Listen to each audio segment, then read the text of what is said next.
Oh, Andrew.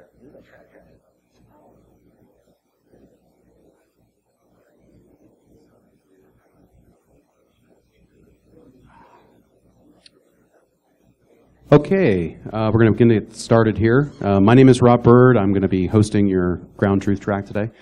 I'd like to welcome everybody to the first machine learning and math track at any conference held ever, well, at least in security. So thank you all for your interest and your excitement about this.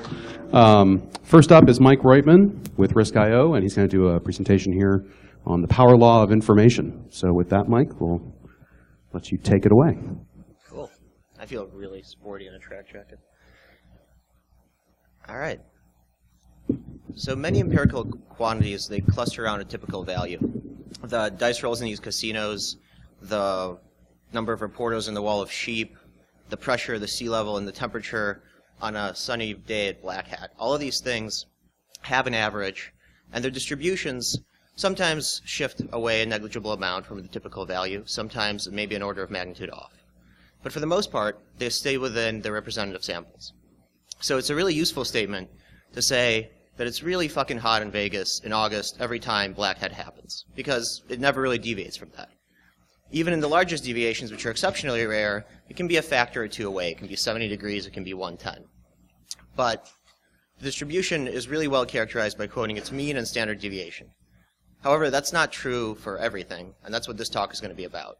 The times that matter to you as information security practitioners, when the mean and the standard deviation just can't capture what's going on.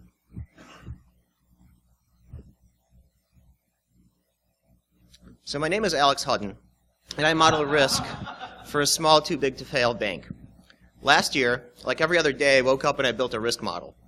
And since we're a bank, we track the prices of a lot of things. So for one of those widgets, I built a price distribution model. This one is a normal distribution, and I assumed that the standard deviation was about 3%, which is a typical number for price fluctuation in a financial market. And my boss used this to make some decisions, and we were quite happy. We made millions from the everyday price fluctuations. However, today we are fucked, because today is Black Monday, October 19th, 1987, and the S&P drops by 21%. My boss freaks out, the firm is in financial ruin, and my kids starve. So how did this happen? Under my model, the probability of a 21% fluctuation is 10 to the negative 16th, which is 0. So what happened? Distribution of price actually has a really fat tail. In fact, the mistake I made was using a normal distribution. Let's take a look at what happens if we use a simple Powerlaw distribution instead. So this is a student's distribution with 3 degrees of freedom as the Powerlaw. And now the chance of a 21% fluctuation is actually 0.08%, which is something that my risk model would have certainly included and certainly would have changed our behavior on the markets. The good news is that most financial firms actually practice this and they use these models because they've had those massive Black Monday failures many times over. But in information security, we're just not there yet. We haven't had those failures guide us the right way. So often, Russell Thomas likes to point out, people mistake what they did not predict for a black swan. However, what makes a black swan event is not the event itself. It's rather how that event fits into the object observer system. What that means really specifically for us is how your vulnerability management practice or your risk management practice observes those risk swans and makes those black swans and makes assumptions about the risk that they pose. So in fact, the paradigm shift to using a Powerlaw distribution instead of a normal distribution to describe many of the variables that we use in information security explains away plenty of the things that we consider black swans by making the object observer system more receptive to those rare high-impact events. The really simple way to think about this is something like the target breach, which if you look at the distribution of breaches beforehand and model it with a normal distribution, you probably wouldn't have thought that it would have had that high of an impact. If you model it as a Powerlaw distribution using the past data, it's safe to assume that that was an event that had some tangible probability of happening. So, in fact, nothing is linear in information security, and I have some evidence of this which I'll present, and I don't have evidence for some of it as well. This is an ongoing process. But I want to make the claim that just about every variable we use is Powerlaw distributed, and I'll explain why I think that's true. This talk is about power laws that occur in infosec, and I've done some research. I just hope to make everybody think twice about using the normal distribution in any model again. So what are power laws? Powerlaws are distributions that describe scale-free phenomenon. What this means in layman's terms is that the same mechanism works across any range of orders of magnitude or scales. In fact, Powerlaws are a necessary and sufficient condition for this kind of scale-free phenomenon. What that really means is that if attackers behave the same way at, the scale where they have 10,000 breaches a day versus one breach, where they perpetrate 10,000 breaches a day versus one breach a day, the mechanism under which they do those attacks and the mechanisms under which they interact with defenders should be the same. And we'll see how that's true later. The importance and the ubiquity of scale-free behavior was first pointed out by Mandelbrot, who coined the term fractals. And that's what we see in nature. That's what you see in all these geometric shapes that no matter how far you zoom in or zoom out, look exactly the same. In fractals, the behavior can be the same across length, time, price, or any other relevant variable. So think of that when you think about the distributions I'm about to show you. A quantity is said to follow a power law if it's drawn from a probability distribution that looks kind of like that. Alpha is a constant parameter of the distribution. It's known as the scaling parameter. And typical scaling parameters are in the 2 to 3 range, but there are exceptions, and infosec is one of those exceptions, I think. So lots of things follow power laws. The oldest and cleanest statistical regularity in our understanding of international relations, or more specifically combat, is Richardsons' law, which was from 1948. And his law states that the severity of warfare is power law distributed. Richardson was actually a doctor and a soldier and a statistician. He collected data about the severity of casualties in wars over time and found that that distribution closely mirrored a power law distribution. And since then, as more data has come in, as we've gotten more data or collected more data, we see that this holds true. And this behavior is not unique to wars, but I wanted to talk about the war analogy first because information security is a lot like that. There's an attacker and a defender, and there's some kind of cost to that interaction. And so if it occurs in human combat, there's no reason why when we scale it up, when we make it electronic and move faster and have more variables, it wouldn't hold to the same distribution principles. But this behavior also occurs in traffic jams and earthquakes, in coastlines, asteroid impacts, language, wealth, firm size, salaries, guild sizes in World of Warcraft, you name it. These power laws are considered fingerprints of a complex system. So in academia, what they mean by complex is this shifting concept. Nobody really knows. But essentially, the things that we can glean out of their definition of complex is that these systems produce patterned outputs, but these outputs have no standard, for lack of a better term, mean in the Gaussian sense. More often than not, power law distribution only applies to the tail and not the actual thing. So let's say for firms that are bigger than 20 people, those follow a power law. And so in infosec, when we think about, say, the distribution of breaches or the distribution of attacks by CVE type, that should also be true. The ones that have only one attack on a particular CVE type probably don't fall into that distribution parameter. So on the slide behind me, and this is one of the few slides in this talk you actually have to pay attention to, there are examples of power law distributions. Take a look at the top left. There's cities, which follow power law distributions. There's earthquakes, and there's citation patterns. I think all of those are kind of good models for talking about breaches or attacks in information security. Firstly, cities, or the size of cities, will certainly affect how attackers and defenders interact because those have infrastructure that is being attacked or defended. Earthquakes are a good model because they're actually the loss functions for a natural phenomenon, but our loss function is closely, eerily similar to that, actually. When I show you the distribution of breaches over time, or impact of breaches, that distribution looks a lot like that very middle one. And on the bottom right, you have citations. And so while that's not reflective itself, there's also email and all sorts of things that relate to information itself. And since what is being stolen or what is being breached for us is information, the fact that the distribution of the sizes or the frequency of this information is power law distributed is also a hint towards us not using normal distributions. So tails of these distributions are vitally important. A power law is an instance of what people call a fat-tailed or a long-tailed distribution, and this is just a loose term for something that as the order of magnitude or as the impact of the thing keeps getting bigger, the probability stays afloat. So there's never a zero, or almost never, a zero probability of some event happening in a power law distribution. That is to say, if what you think is the average amount of attacks on a particular type of CVE or against your business on a day is 10,000, in a normal distribution, the probability that it's 2 million is probably zero. In a power law distribution, that is a non-zero probability, and it will always be non-zero no matter what number you pick. And that's really important for us in modeling risk. And measuring those fat tails is what we're going to talk about. Measuring a fat tail is quite difficult. The data I'm going to show you, I'm not particularly great at measuring it. I use some regression models and least error estimators or minimizers. But that's not a scientifically sound way to do it. It gives you a proof that a power law might exist. But I think the fact that the tail is fat is sufficient in guiding the kind of decision processes that we make. Just the fact that it's not normal is enough for our discussion. The question of proving whether something is a power law is often reduced to just the question of how fat is the tail.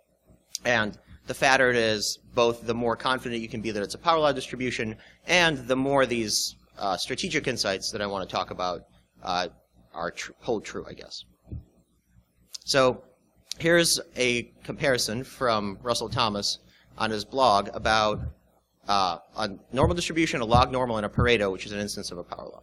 And when you look at them, at their initial scales, there doesn't seem to be much of a difference in the tails. But if you dig a little bit deeper, you can see that in the truncated Pareto distribution, the probabilities kind of asymptotically never hit zero. No matter which order of magnitude you go out to, there's some probability that that event will happen. Whereas in the normal and even in the log normal, at some point it hits zero.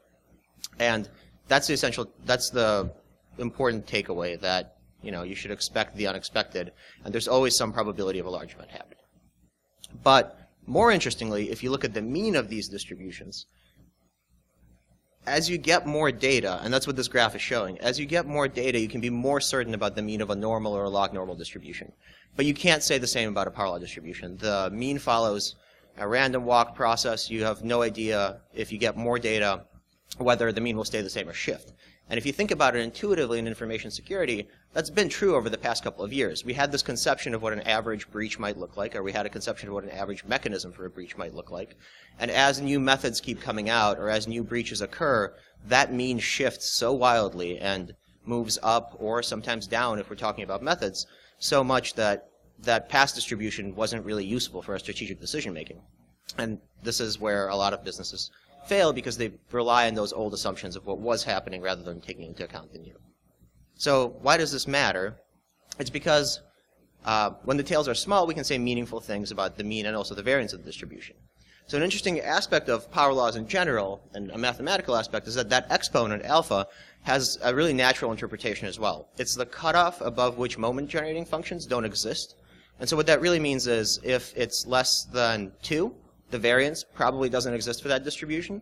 And if it's less than 1, then the mean does not exist for that distribution. So for this reason, we can say things like, there's no such thing as an average flood, right? You've never heard somebody say the average flood is this much water. Instead, they say this is a 10-year flood, or this is a 100-year flood. And my contention is that we should be thinking about losses in infosec in the same way. There's no such thing as an average loss amount. There's no such thing as an average dollar cost per record lost. There's instead a 10-year breach or a 100-year breach. So back in our own industry, why would information security exhibit such power law behavior, and where does it actually occur? So first, when two distributions are combined, the fattest tail always wins, which is to say if something is a factor of something that's normally distributed and power law distributed, that new thing will be power law distributed.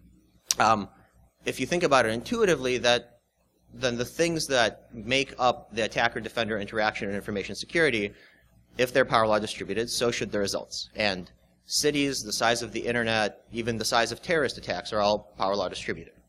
Second, information security is not only the combination of those many factors, but it also makes the system more complex because we interact with it, right? We as defenders change the way in which attackers interact with the system.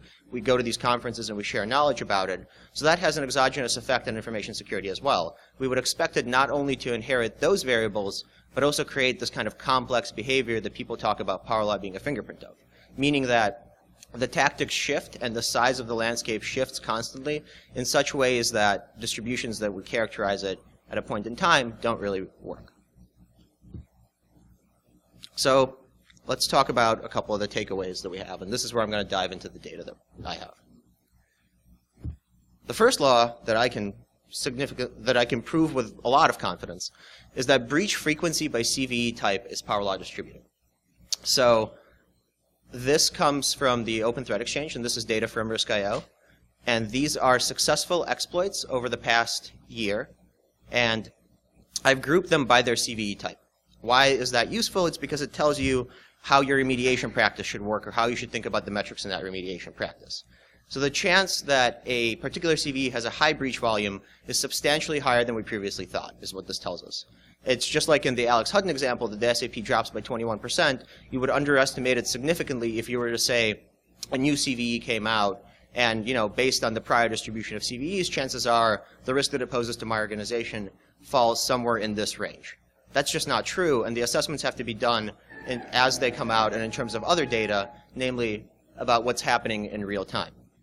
I have a different talk that I gave last year here, which is about why CVSS scores don't particularly work, and this is a good way to conceptualize that. Powerlaw distributions are scale invariant and time invariant, so as the amount of breaches per CVE type, or the importance of defending against a particular CVE, changes over time, a CVSS score is just a snapshot of what people thought that was at the time. It's probably, in fact, it is drawn from a normal distribution if you look at the way that the scores were conceived originally. Whereas the way we should be thinking about these now is there's a non-zero chance and likely a high chance that a new CVE type might see 1 million breaches in the next month or 2 million breaches in the next month, something that a normal distribution of CVE scores just couldn't conceptualize. For those technically minded, the X-min cutoff for this is 15, so that means if there's less than 15 breaches per day on a particular CVE, it doesn't follow a Powerlaw distribution, and that's probably because they're just super targeted attacks or things that are super hard to exfiltrate. They're not things that have exploit code or have metasploits written against them. The alpha is 1.5, and the confidence in this test is 0.9, which is the Kolmogorov-Smirnov d-value, which is the way that you test for whether something is a Powerlaw not visually. But visually, this one is pretty much a Powerlaw, and that value falls within the cutoff of saying, yeah, we can accept the hypothesis that this follows a Powerlaw distribution. Regardless of whether it does or not, though, the tail is really fat, and we should start thinking about CVEs that way. So what does this mean for you? It means that one vulnerability will have an extremely high probability of causing a breach, or a group of vulnerabilities. And since this breach data comes from how attackers are actually behaving, it means that having a handle on threat intelligence globally allows you to identify which vulnerabilities are most likely to cause those breaches. This also means that that intelligence needs to be fairly real-time, or you're lagging behind and you'll never expect the high probability CVEs. It means that you have to shift your strategy away from trying to fix everything or trying to assume that there's some kind of average risk that a vulnerability poses to your environment, and instead focus on identifying and remediating vulnerabilities which are the most likely to cause a breach. And framing your risk management practice or framing your evaluation of vulnerabilities in terms of which one is most likely to cause a breach is nonlinear thinking driven by these Powerlaw distributions, and that's really what I want to impart with the difference between what I think a lot of us assume and what is actually happening. The second law is about actual breach sizes. Kevin Thompson has a talk tomorrow at 2 p.m., and this talk talks about, there he is, talks about the Veris Community Database. It's a research project aimed at gathering all the news articles about information security and trying to get some data about how big those breaches are. And he in his talk also supposes that this is a Powerlaw distribution. If you just look at this analytically, it looks to follow a Powerlaw distribution. And what does this mean? This is by record count in a breach that they found in the news. So there's other proof of this that has been around for a while, but people don't really look at it. Maliart and Soren from ETH Zurich in 2009 looked at data loss DB, and they looked at ID theft frequency. So their idea of a record was not whatever data. It was either a social security number or a credit card, something that caused actual financial impact. And they looked at all the incidents where they had those metrics, and they found that this follows a Powerlaw extremely well, and they have really nice proofs that you can look up. What's interesting to note here is that the alpha is stably 0.7, and what that means is that there's no mean whatsoever. There's no way to characterize the average amount of financial damage or ID theft that can be caused by a breach. There's also no way to characterize the standard deviation. This is one of those Powerlaws that's terrifyingly hard to predict anything about the future. What's also interesting is that if you look at the impact of terror attacks globally over time, that also follows an extremely stable distribution of 0.08. And it's not surprising that the two are closely linked, because both involve attacker-defender interactions where you have to have some intelligence about the opponent, and you might not, and you might be messing up how you actually do it. Another interesting finding from their paper is that if you separate by industry, and they don't have that many, they just have like industry, government, education, and medical, nothing changes. And that finding is really interesting. It also extends to the size of the firms, actually, but I don't have the graph for that. That finding is really interesting because it means that as the sizes of firms go up, or maybe as the types go up or down, I don't know whether government is above or below medicine, but as those things shift, so do the ways that attackers interact with them. Meaning that if you're a really large bank and you have a really great security practice, the end result, or the residual risk exposure that you're faced with, is likely the same as a small organization with a much shittier security practice, just because you're a bigger target of opportunity for attackers. So that's why this kind of scale-free phenomenon exists. It's because the attackers are interacting with your firm size or with the type of firm that you have, much in the same way that you are. So, your budget is bigger, they're targeting you more. That's not, their motivation for attacking you more, but those things just seem to correlate in such a way that regardless of what industry or size you're in, this seems to be the case. So what do those things mean about the impact or record sizes of breaches? Those are just some ways of modeling impact. Lots of people have other ones. But it's safe to say that if these are somehow have a really fat tail, then the actual losses that you will find by incorporating more factors will also have a fat tail for the previous reasons of combining two distributions. You have to keep that fat tail. So the takeaway here is that impact is concentrated in the fat tails of the distributions as well. So both the probability of the attack path and of the impact is concentrated in the fat tail of the distribution. And that means that our strategies need to be tailored to preventing one big breach. This also means that there's no average breach, and estimates of potential losses need to be catering to those scenarios, like the Black Monday example that we missed in the opening example, rather than catering to something average or the average day in security. This is also a really useful way to talk to the C-level about what's happening in information security. You might have an average snapshot of how much risk or what the last breach cost you, and that might be driving your budgets.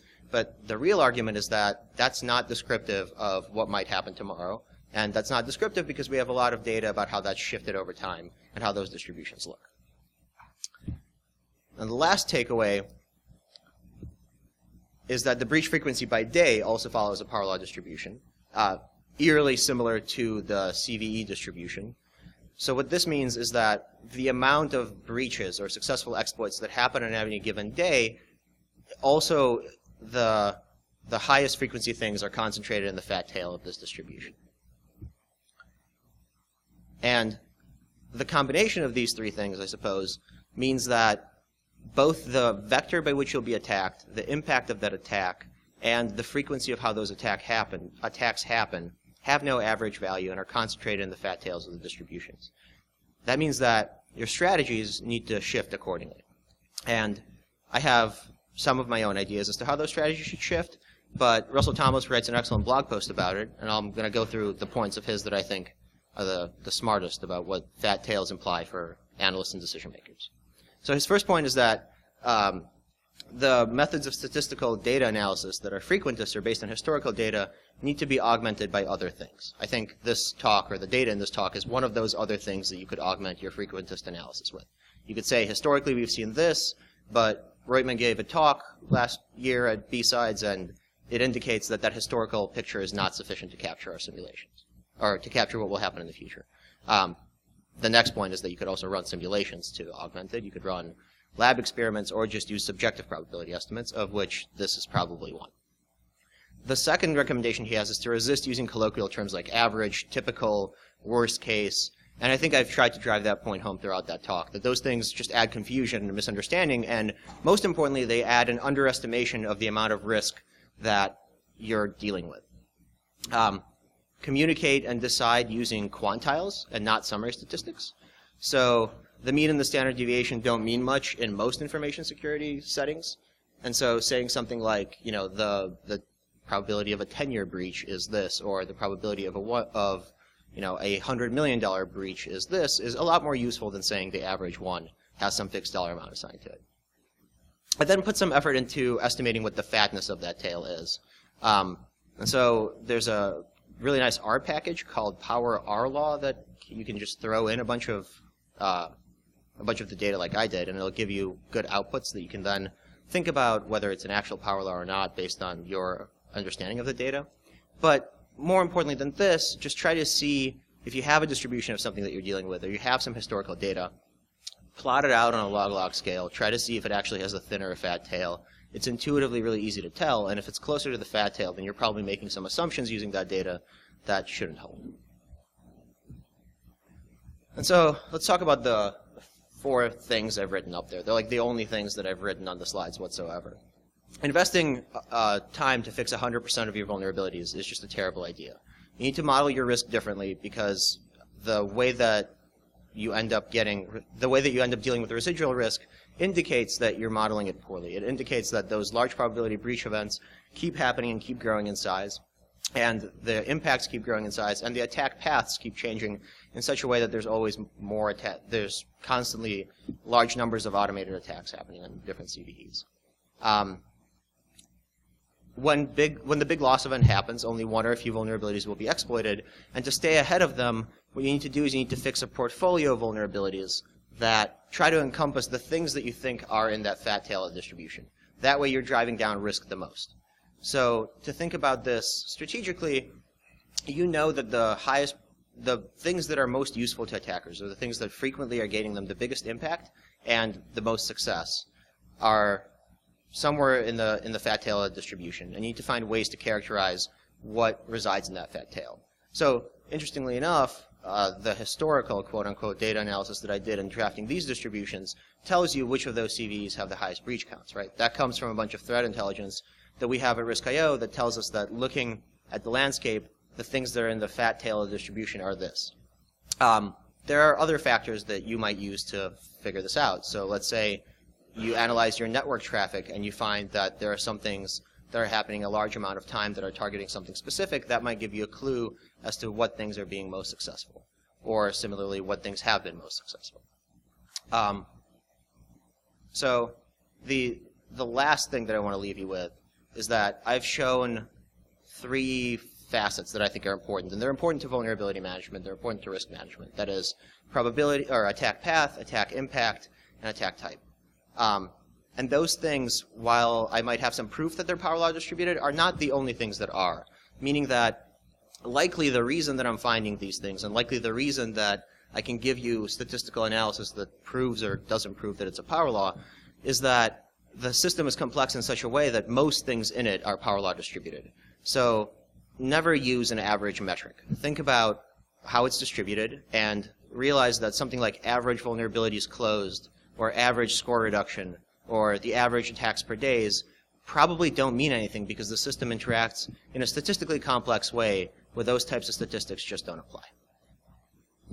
That's it.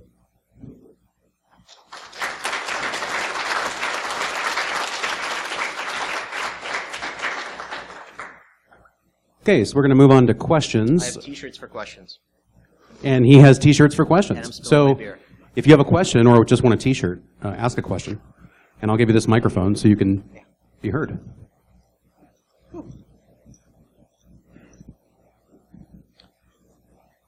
So, oh wow. So my Use one of those to wipe my hands.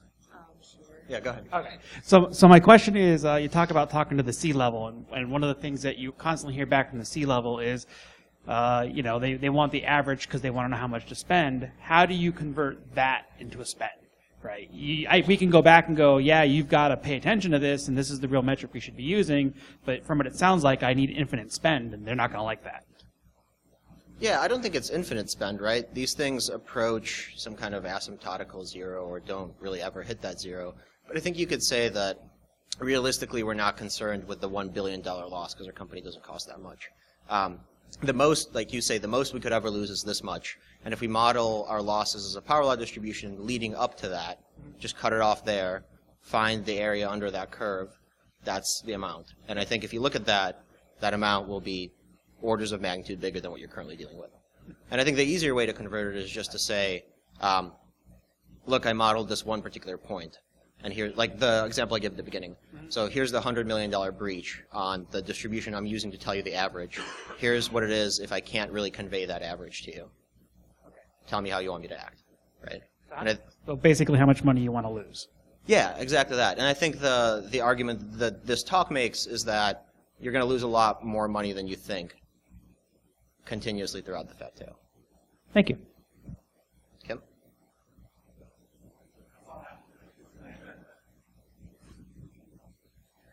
So this is a lot of pretty advanced math for a lot of response organizations. Whether they're, funded for this or not is another question. So if you were to boil down here's the stuff you need to worry about most into, the key takeaways, have you distilled it down to that level for the teams that can't do this level of analysis on their data? Like what would your go-to recommendations be for somebody who's like, crap, I'm doing it wrong, but I don't know how to fix that? Yeah, I think, no, so I haven't distilled it, right? That's something I'm struggling with as well. But I think what I can tell you is that these things are mostly publicly available data, right? And you don't need to rerun the analysis. You can just say, Kevin and Michael analyzed the open source databases and they find that the record distributions look like this. How you distill the high-level math is a different question, right? How you convey the difference in those distributions. But I think in terms of which factors or how you run that analysis, I don't know if you really need to. I think you can just say, I suspect it's way worse because it looks like this. I just know, most of the people who stayed through this full talk, we're data nerds. We get this. But then when you take it back and you're trying to translate it to the decision makers and explain to them, it's not about average number of vulnerabilities closed. It's about closing the right vulnerabilities. It's being able to communicate that in an actionable way. Right. So, yeah, I agree with you. And I'm completely open to ideas of how to distill how to take away the math, right? How to simplify it. I think that's not just a question for me. That's a question for statisticians everywhere. To me, it's just like the examples that have actually happened is the best way to do it. Without talking about the distributions at all, right? To you, I've proven that is the case, but to the C-level, I think what matters is like, look, Black Friday happened once. Look, Target wasn't accounted for in these previous distributions. It was a great talk. Thank you.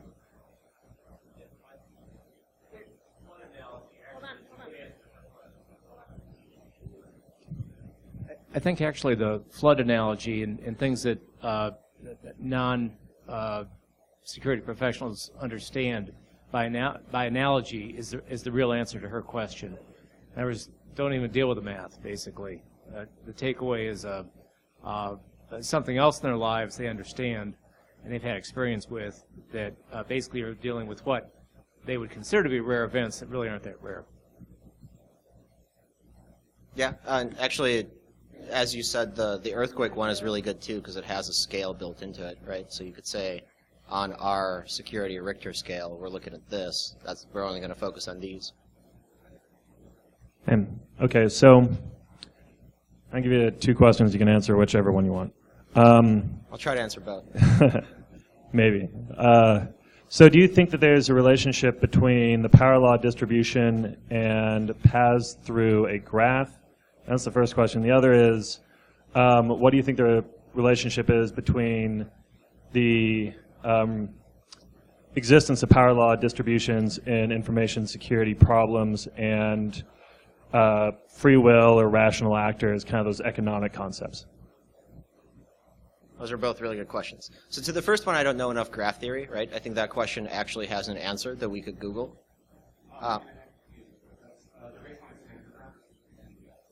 Based on what? Is that like fake nodes?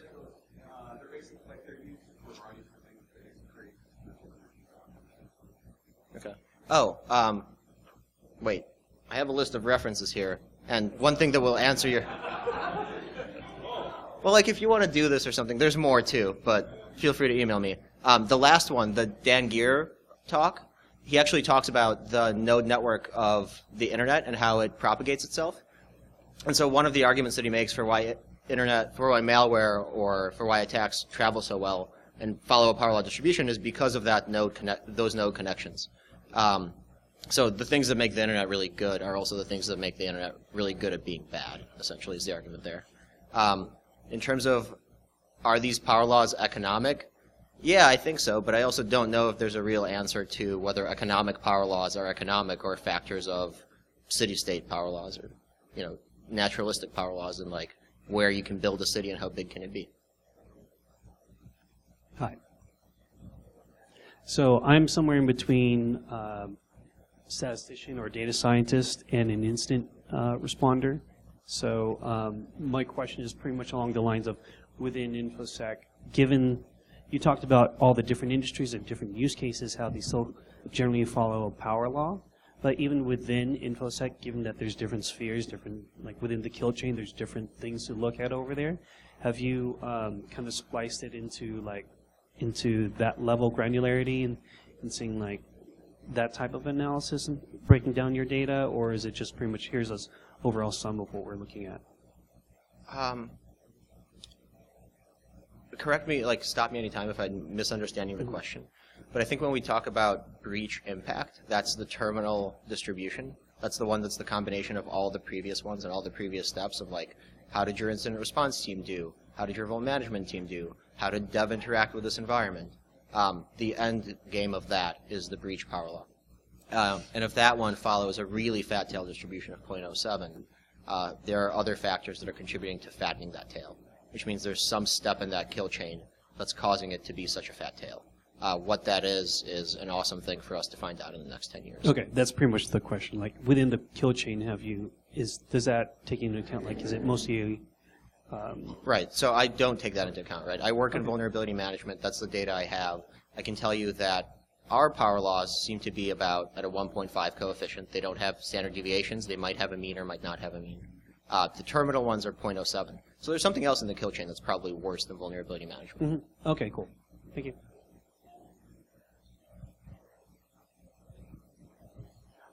So when you were, oh, by the way, great talk. I tip my hat to you if I was wearing one. You as well. I saw your slides. Oh, thank you. So when you look at the Varus community database and the slope there, you're looking at every industry that we have and every size of an organization that we have and stuff. So if somebody was trying to apply this, yeah, that one right there. If somebody was trying to apply this in their own organization, is it fair to use that and that slope, or do they really need to kind of localize more? And this is kind of going back to her question, where she was talking about how can we take the math out of it, and I'm wondering, actually, can we really take the math out of it, or do you really need to do this analysis within your own organization and on breaches affecting organizations similar to you? So I'd like your opinion on that. Kim?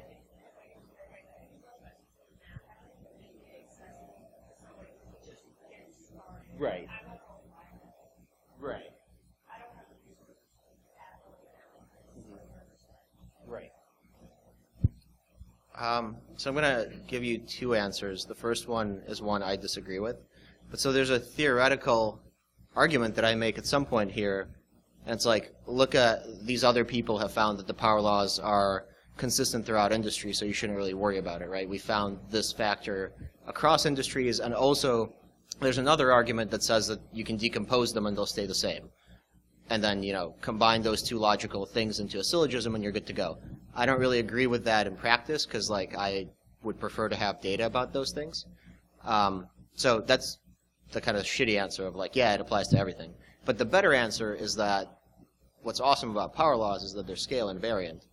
And so the same mechanism is at work means that if we find that mechanism is at work on the global scale, it is true that it is also at work on your scale. Hopefully.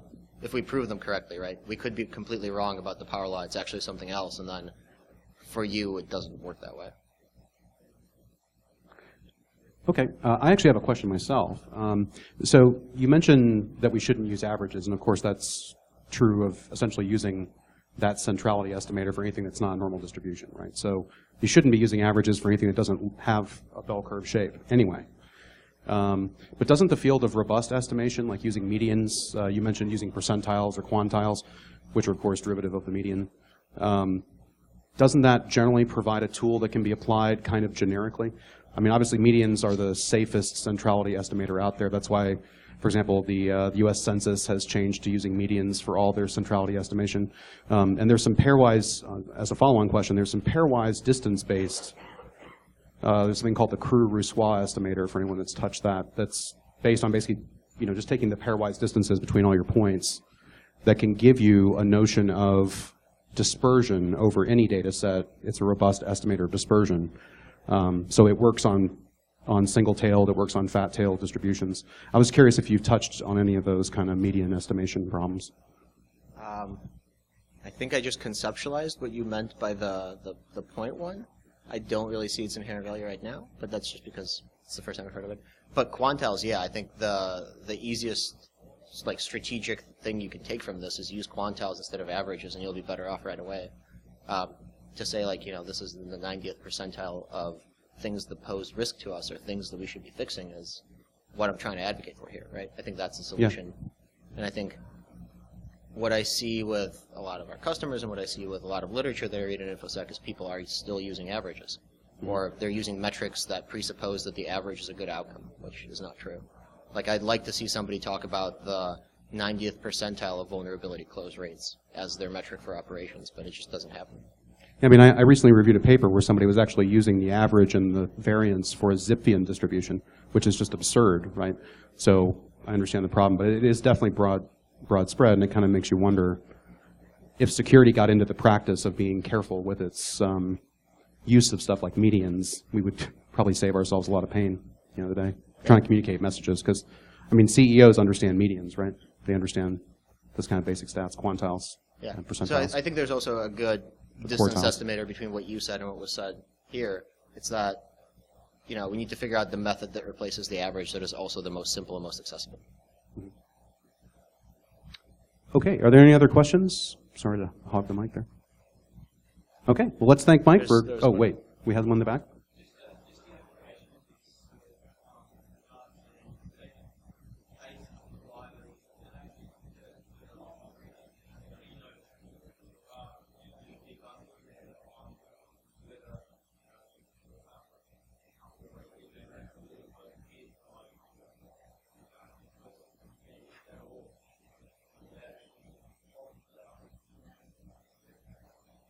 Okay.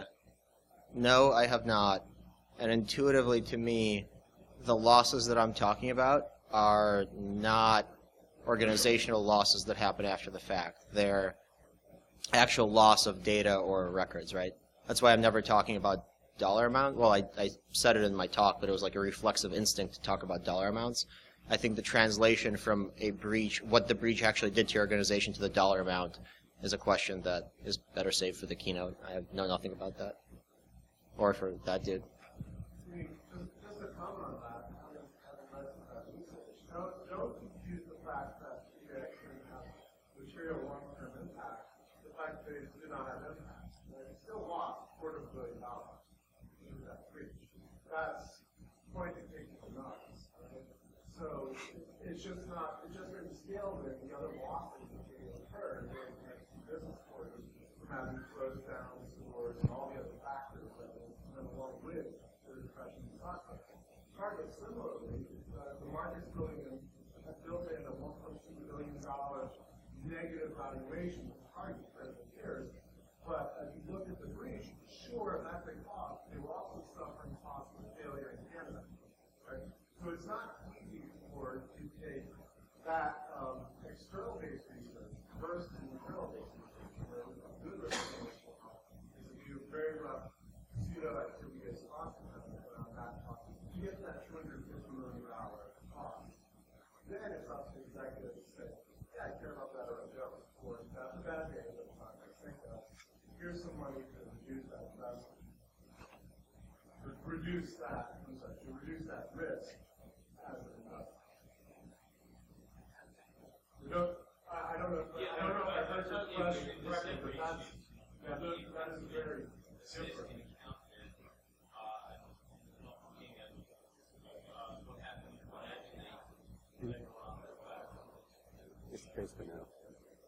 I have another theory. It's that if you probably look at the stuff that happened financially after the fact, like maybe the numbers are reduced and maybe like who got impacted more shifts around, but that probably also still follows a power law distribution.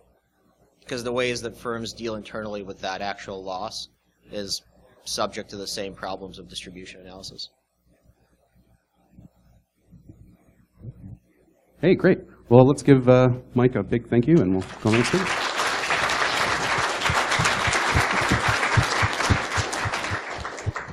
Okay, next up, we've got Alex Pinto and Kyle Maxwell. You guys got about 5 minutes, so if you want to cycle in and out.